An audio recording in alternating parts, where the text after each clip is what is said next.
मैं Monika Verma, JNIT classes में आपका स्वागत है। अपना टॉपिक चल रहा था डीसी जनरेटर।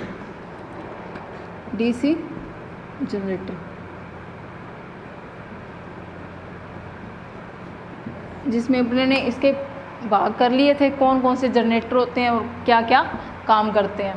तो आज अपने बात करते हैं आर्मेचर रिएक्शन की। Armature reaction. तो आर्मेचर रिएक्शन क्या होता है? आर्मेचर द्वारा स्थापित चुंबकीय फ्लक्स क्या करेगा? मेन फ्लक्स का विरोध करेगा। तो आर्मेचर द्वारा स्थापित चुंबकीय क्षेत्र मुख्य चुंबकीय क्षेत्र का विरोध करेगा।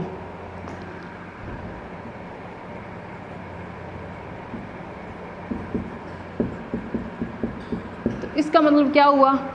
अपने किस चुंबकीय क्षेत्र के मध्य क्या घुमाते हैं? किसी चालक को। तो वहाँ पे क्या होता है? ईएमएफ उत्पन्न होता है। इसी कारण चालक में भी क्या होगी? धारा प्रवाहित होगी, जिसके कारण वहाँ पे क्या होगा? एक चुंबकीय क्षेत्र स्थापित होगा और वो मेन चुंबकीय क्षेत्र का क्या करेगा? विरोध करेगा। तो इस घटना को अपने क्या कहते हैं? Armature reaction.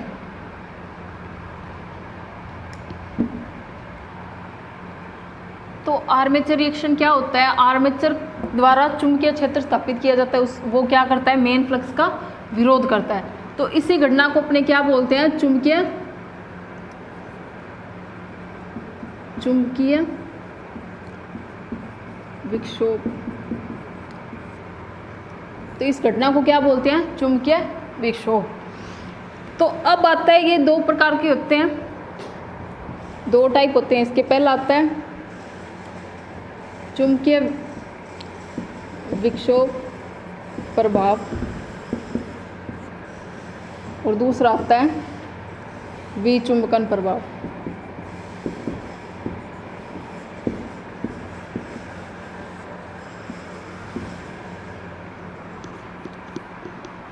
तो पहले बात करें अपने चुंबकीय विक्षोभ की। तो इसे क्या बोलते हैं? Cross magnetising effect. तो ये क्या होता है? ये क्या हो गया? पोल। तो चुंबकीय फ्लक्स इस तरह से जाएगा और बीच में क्या होगा? आर्मेचर। तो इस पॉइंट को क्या बोलते हैं अपने? GNA, geometric neutral axis. और इसी पे क्या होता है? MNA। इसे बोलते हैं मैग्नेटिक न्यूट्रल एक्सिस। तो ये क्या होता है? ये आराम से चुंबकीय फ्लक्स जा रहा है। तो जैसे क्या होगा? चुंबकीय फ्लक्स, जब आर्मेचर का चुंबकीय फ्लक्स मेन फ्लक्स का विरोध करेगा तो क्या हो जाएगा? जो MNA है वो GNA से थोड़ा खिसक जाएगा। ये GNA है और ये MNA है। MNA पहले कहाँ था? पहले GNA पे था, बाद में कहाँ जाएगा? MNA पे। तो ये इतना खिसक गया, किसके कारण? जो आर्मेचर द्वारा जो फ्लक्स होगा वो मेन फ्लक्स का विरोध करेगा, तो उससे क्या होगा? ये खिसक जाएगा, जिससे एक साइड में तो पॉजिटिव बन जाएंगे और एक साइड में नेगेटिव अंश बन जाएंगे। तो अब आता है भी इस प्रभाव को दूर कैसे करें? तो दूर करने के लिए क्या करेंगे? जो कार्बन के ब्रुश होते हैं उनको क्या करेंगे? अपने GNA से MNA पे खिसका देंगे। कार्बन ब्रुश को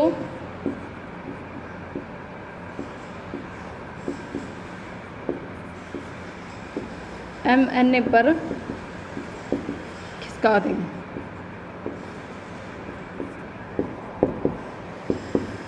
जिससे क्या होगा? चुंबकीय विक्षोभ प्रभाव दूर हो जाएगा। तो ये होता है कि आर्मेचर द्वारा स्थापित चुंबकीय फ्लक्स मेन फ्लक्स का विरोध करता है, जिससे क्या होता है? MNA GNA से खिसक जाता है। तो इसे दूर करने के लिए क्या करेंगे, कार्बन ब्रश को MNA पे खिसका देंगे दूर करने के लिए। तो ये हो गया चुंबकीय विक्षोभ प्रभाव। अब अपनी बात करते हैं चुंबकीय विचुंबकन प्रभाव की। तो अब दूसरा आता है विचुंबकन प्रभाव। विचुंबकन प्रभाव तो इसे क्या बोलते हैं, डीमैग्नेटाइजिंग इफेक्ट। डीमैग्नेटाइजिंग इफेक्ट तो ये क्या होता है, मेन फ्लक्स और चुंबकीय आर्मेचर का फ्लक्स दोनों क्या करेंगे, एक दूसरे का विरोध करेंगे। तो अब जब विरोध करेंगे तो जब चुंबकीय आर्मेचर का चुंबकीय फ्लक्स ज़्यादा हो जाएगा तो उससे क्या हो जाएगा, कौन सा प्रभाव उत्पन्न होगा, विचुंबकन प्रभाव। मुख्य चुंबकीय फ्लक्स तथा आर्मेचर चुंबकीय फ्लक्स एक दूसरे का विरोध करेंगे। जब आर्मेचर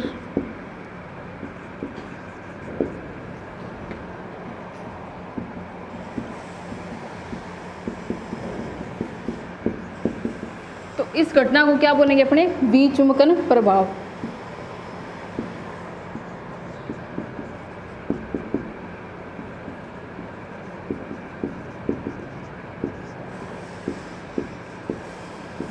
क्या होगा, मेन फ्लक्स और आर्मेचर का फ्लक्स दोनों एक दूसरे का विरोध करेंगे, जिससे क्या होगा, विरोध उत्पन्न होगा। और जब आर्मेचर का फ्लक्स ज़्यादा हो जाएगा मेन फ्लक्स से तो वो कौन सा प्रभाव कहलाएगा, वहाँ पे कौन सी घटना होगी, विचुंबकन की। तो बात आती है भी इसको दूर कैसे करें। इसको दूर करने के लिए अगर छोटी मशीनें हैं, छोटी मशीन की बात करें तो उसमें तो क्या करते हैं, सीरीज में वाइंडिंग के टर्न बढ़ा देंगे। सीरीज में वाइंडिंग के एम्पियर टर्न बढ़ा देंगे।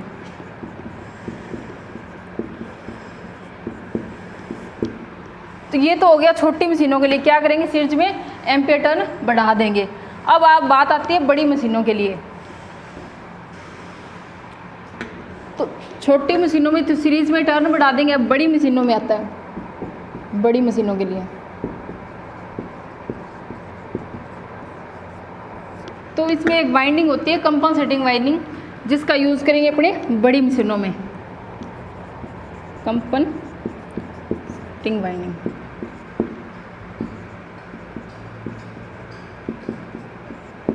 तो इस वाइंडिंग को कैसे जोड़ेंगे,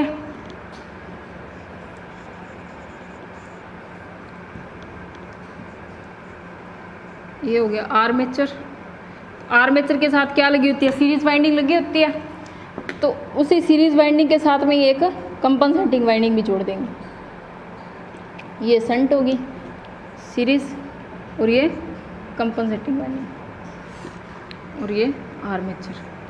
तो इस प्रकार से इसे जोड़ देंगे, कौन सी, बड़ी मशीनों के लिए। तो आपसे पूछ ले भी विचुंबकन प्रभाव को दूर करने के लिए कौन सी वाइंडिंग यूज होती है, तो आप क्या बताओगे, कंपनसेटिंग वाइंडिंग। तो ये हो गया विचुंबकन प्रभाव। तो अब अपने बात करते हैं कम्यूटेशन की। कम्यूटेशन, कम्यूटेशन क्या होता है, कम्यूटेटर पर लगे ब्रश जब दो सेगमेंट को, जो कम्यूटेटर के सेगमेंट होते हैं उनको जब दो सेगमेंट को ब्रश एक साथ स्पर्श करता है तो वहाँ पे क्या होता है, स्पार्किंग होती है। स्पर्श करने से क्या होगी, दोनों वाइंडिंग्स शॉर्ट हो जाएगी और जिससे धारा का मान में परिवर्तन होता रहता है। अब ये कम्यूटेशन होती है दो प्रकार की, एक होती है स्मूथ कम्यूटेशन और दूसरी आती है रफ कम्यूटेशन।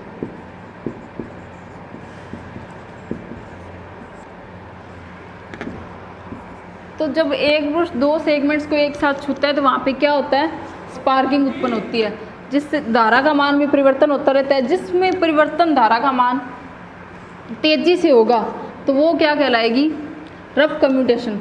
और जिसमें धारा का मान परिवर्तन बिल्कुल धीरे धीरे होगा तो वो क्या कहलाएगी, स्मूथ कम्यूटेशन। जिसमें धारा परिवर्तन धीरे धीरे होगा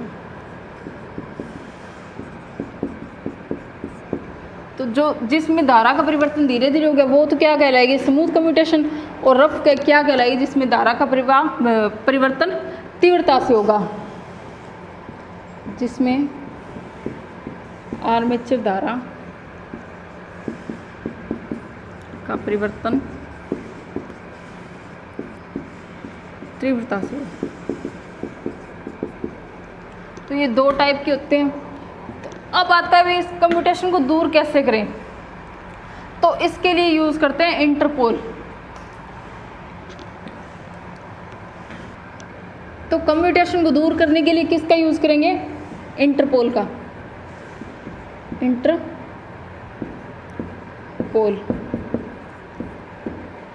तो इंटरपोल कौन से होते हैं, जो मेन पोल होते हैं उसी की तरह इंटरपोल होंगे, वो क्या होंगे, छोटे होंगे उससे। तो इनको कहाँ पे लगाया जाता है, आर्मेचर तथा सीरीज वाइंडिंग के श्रेणी क्रम में। तो ये क्या होगा, स्टेटर, मेन पोल,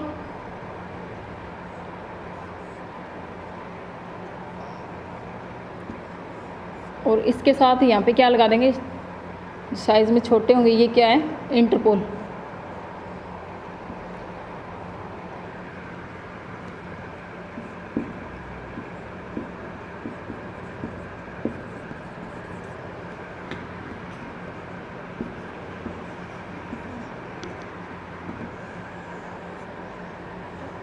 अब ध्यान रखने वाली बात क्या है, जो आर्मेचर की दिशा होगी घूमने की, उसी की दिशा में जो आगे पोल आएगा वो पोल किसकी तरह होगा, जो ये वाला पोल है इसी के नाम का होगा।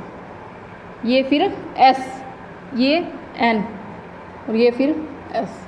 अगर इस दिशा में होता तो इसकी पोल चेंज हो जाते। तो ये मेन पोल और ये क्या हो गए, इंटरपोल। तो इनको क्या जोड़ेंगे, आर्मेचर के श्रेणी क्रम में, आर्मेचर श्रेणी क्रम में। अब इनके टर्नों की संख्या क्या रखी जाती है, जो मेन पोल होते हैं उनसे 1/3। मेन पोल से इनकी वाइंडिंग की संख्या क्या रखी जाएगी, 1/3। तो ये होते हैं इंटरपोल। तो इंटरपोल क्या करते हैं, कम्यूटेशन के लिए यूज़ होंगे, और जो कंपनसेटिंग वाइंडिंग है वो विचुंबकन प्रभाव को दूर करने के लिए। दोनों में कंफ्यूज नहीं होना, इंटरपोल कम्यूटेशन के लिए और जो विचुंबकन प्रभाव के लिए कौन सी वाइंडिंग होगी, कंपनसेटिंग वाइंडिंग। तो अब आता है इसके लॉसेस, क्षति।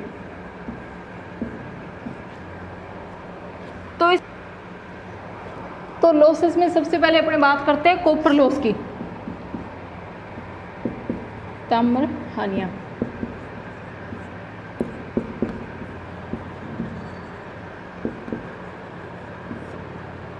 तो कॉपर लॉस क्या होता है, किसके कारण होगा, वाइंडिंग के कारण। वाइंडिंग इसकी कॉपर की होती है, तो वाइंडिंग के कारण कौन सा लॉस होगा, हमेशा तांबर लॉस। तो इसके लिए क्या, ये किसके रूप में होगा, I²R के रूप में। अगर आर्मेचर वाइंडिंग का है, आर्मेचर वाइंडिंग, तो किसके रूप में होगा, I²RA। ये दोनों आर्मेचर के लिए आ जाएंगे, धारा आर्मेचर की आ जाएगी और प्रतिरोध आर्मेचर का। अगर ये शंट के लिए है, शंट वाइंडिंग के लिए है, तो उसके लिए क्या आएगा, I²SH और RSH। और सीरीज के लिए सीरीज बाइंडिंग के लिए क्या आएगा, I² SE RSE। तो ये लॉस किस पे निर्भर करेगा, हमेशा धारा के ऊपर, धारा के ऊपर निर्भर करेगा। धारा बढ़ेगी तो लॉस क्या होगा, बढ़ेगा, और धारा कम होगी तो लॉस बढ़ेगा, वो भी स्क्वायर में, क्या I² R में है ये। तो ये क्या हो गया, कॉपर लॉस। अब आता है तांबर आयरन लॉस। तो तांबर लॉस के बाद में आता है आयरन लॉस। आयरन लॉस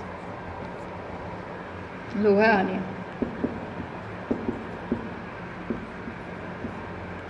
तो ये होती है दो प्रकार की, एक तो होती है हिस्टेरिसिस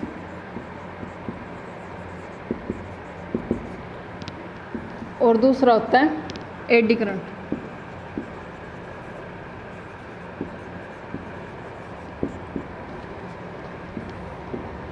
ये नियत आनी है, नियत। तो ये किसके कारण होती है, पदार्थ के चुंबकन और विचुंबकन के कारण। पदार्थ को अपने चुंबकित करते हैं और विचुंबकित करते हैं, उसमें जो जो लॉसेस होता है उसको क्या बोलते हैं अपने, हिस्टेरिसिस। चुंबकन और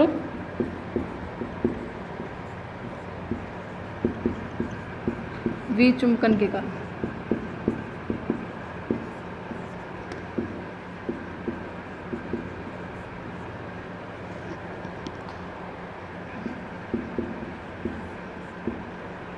तो इसको दूर करने के लिए क्या करते हैं, पदार्थ में क्या मिलाते हैं, अपने सिलिकॉन की मात्रा दूर करने के लिए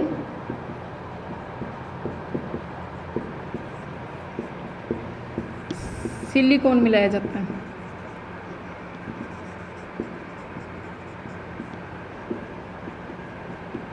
जो लगभग कितना होता है, 3.5 से 3.8 से 4.5% तक। सिलिकॉन की मात्रा कितनी होती है, 3.8 से 4.5% तक। तो एडी करंट क्या होता है, जब आर्मेचर में क्या होगा, ईएमएफ उत्पन्न होगा, जिससे उसके जो चालक होते हैं उनमें भी धारा प्रवाहित होगी। तो वो धारा क्या कहती है, अनावश्यक रूप से धारा का खपत करती है, जिससे क्या होगा, एडी करंट लॉस होगा। तो इसको दूर करने के लिए क्या करते हैं, लेमिनेटेड।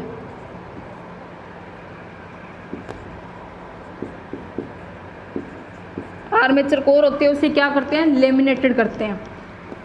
तो अगर लेमिनेटेड की बात आ जाए तो मतलब एडी करंट को दूर करने के लिए लेमिनेटेड किया जाता है। और सिलिकॉन की मात्रा किसके लिए होती है, हिस्टेरिसिस के लिए। फिर आता है इसका फॉर्मूला, WE बराबर Bm² F² और T²। तो F क्या है यहाँ पे, फ्रीक्वेंसी, और T क्या है, पत्तियों की मोटाई, और B क्या है, चुंबकीय फ्लक्स घनत्व। और ये हिस्टेरिसिस का हो गया, WH बराबर निटा Bm 1.6 F और V। इसमें T है पत्तियों की मोटाई, और V क्या हो गया इसमें, आयतन। तो ये आयरन लॉस हो गया। अब आता है यांत्रिक क्षति। तो अब आता है यांत्रिक क्षति। यांत्रिक क्षति तो ये किसके कारण होती है, आर्मेचर के वायु घर्षण, या फिर अपने ब्रुश कम्यूटेटर के घर्षण से, या फिर बीयरिंग के घर्षण से। आर्मेचर वायु घर्षण,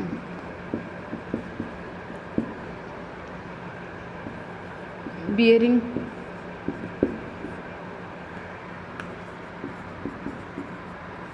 घर्षण के कारण।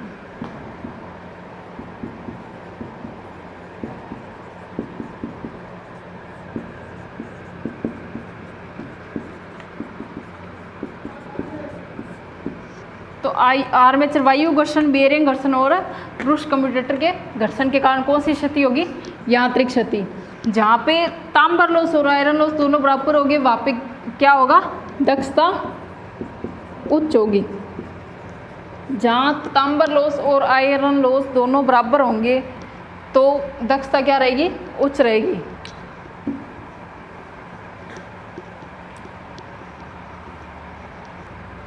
तो अब बात करते हैं दक्षता की। दक्षता क्या होती है, आउटपुट बटा में इनपुट इंटू 100, अगर परसेंटेज में निकालनी है तो जनरेटर की दक्षता क्या होगी, अपने उससे कितनी विद्युत उत्पन्न कर रहे हैं, वो कितनी विद्युत उत्पन्न कर रहे हैं और उसे कितनी यांत्रिक ऊर्जा दे रहे हैं, तो इन दोनों का अनुपात क्या कहलाएगा, दक्षता। विद्युतिक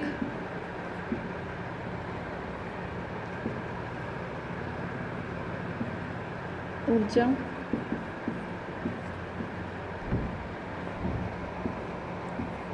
यांत्रिक